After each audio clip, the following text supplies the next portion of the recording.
اعمش نے بیان کیا کہ میں نے ابو صالح سے سنا، وہ بیان کرتے تھے کہ میں نے ابو ہریرہ رضی اللہ عنہ سے سنا کہ رسول اللہ صلی اللہ علیہ وسلم نے فرمایا، 3 طرح کے لوگ وہ ہوں گے جن کی طرف قیامت کے دن اللہ تعالیٰ نظر بھی نہیں اٹھائے گا اور نہ انہیں پاک کرے گا، بلکہ ان کے لیے دردناک عذاب ہوگا۔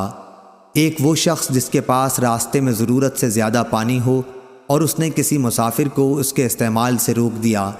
دوسرا وہ شخص جو کسی حاکم سے بیعت صرف دنیا کے لیے کرے کہ اگر وہ حاکم اسے کچھ دے تو وہ راضی رہے ورنہ خفا ہو جائے۔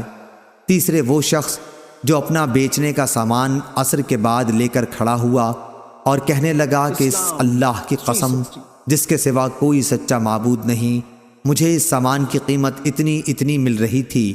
اس پر ایک شخص نے اسے سچ سمجھا اور اس کی بتائی ہوئی قیمت پر اس سامان کو خرید لیا۔ پھر آپ صلی اللہ علیہ وسلم نے اس آیت کی تلاوت کی، جو لوگ اللہ کو درمیان میں دے کر اور جھوٹی قسمیں کھا کر دنیا کا تھوڑا سا مال مول لیتے ہیں، آخر تک۔ صحیح بخاری حدیث نمبر 2358۔